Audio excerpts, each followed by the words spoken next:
Just as sunflowers chase the sun, inductees into the South Dakota Hall of Fame chase their dreams day after day, year after year.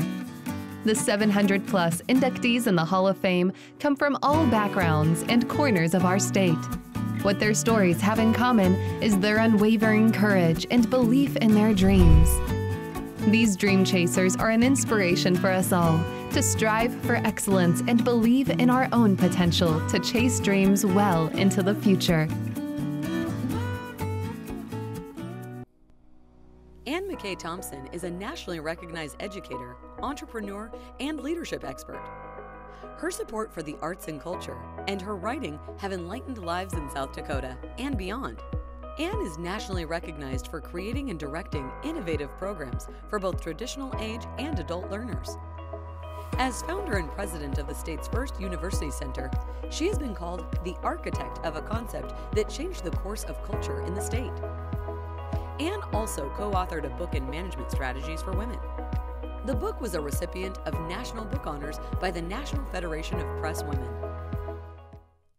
We're talking today to Anne McKay Thompson, who is a 2015 inductee into the South Dakota Hall of Fame. I want to give a quick, very quick thumbnail of your very diverse background. You grew up in Leeds, South Dakota. You became Miss South Dakota. You attended USD, SDSU. I actually did USD. Then when I was an older adult, I did some at SDSU and then MIT. So you've got quite the legacy, educational legacy. You became one of the first women who was a cabinet member in the state of South Dakota, serving in Department of Education and the Labor Department. Your contribution bio in the Hall of Fame talks about your contributions to education as well as arts and humanity and your work on the Commission of Status of Women. That is a very quick and diverse background, but what I want to ask you first is, of all of those things and the paths that opened up to you in your life, would you talk a little bit about some of really the pivotal moments as you look back? What you just told people I call the South Dakota resume, which is you see something that needs to be done and you get it done. And that could be in any different angle that helps the state, helps the community, something that needs to be written about, talked about. And so I think some of the challenges came certainly not because of youth. I think youth gives you an advantage, but some of the pivotal moments were when some doors opened up and I went through them. Everybody kind of looks and says, well, who's done it before? And we'll look at them, and sometimes there isn't somebody. One of them is when we realized in central South Dakota that we had nothing within commuting distance to get any education beyond age 21. Even at the early ages, nowhere. I mean, you could not commute and get your education. So what's the problem? Adults now need to be retrained a whole bunch of times in their lifetime. Computers were coming in. No one was trained in period on that. How do we do that?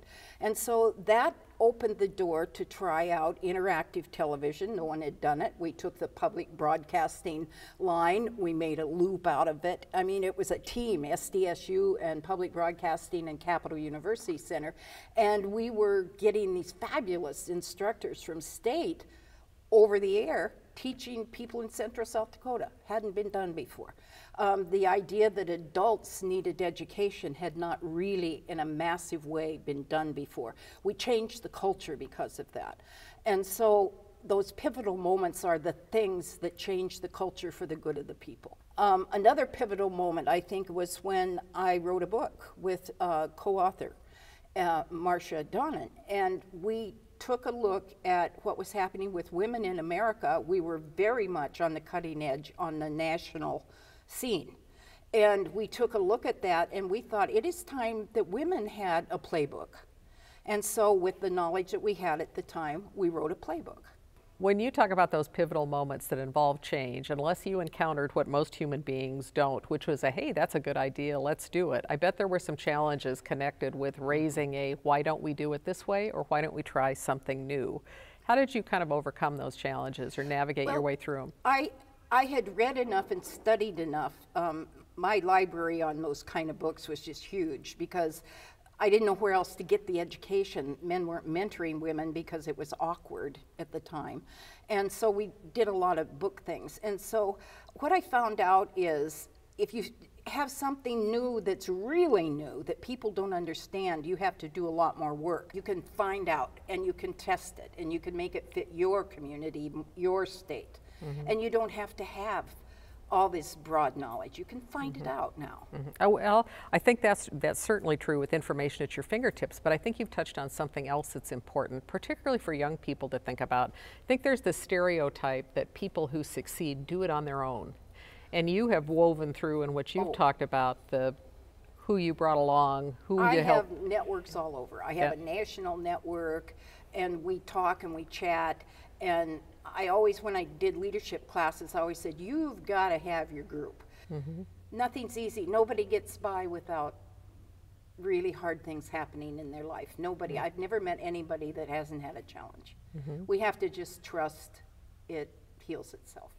Is there anything I haven't asked you that you'd like to talk about? Oh, I think we just have to understand what a magnificent state we have. And young people, the success is not that you leave the state and then get a job out of state. That's the old way. Now it is you come back.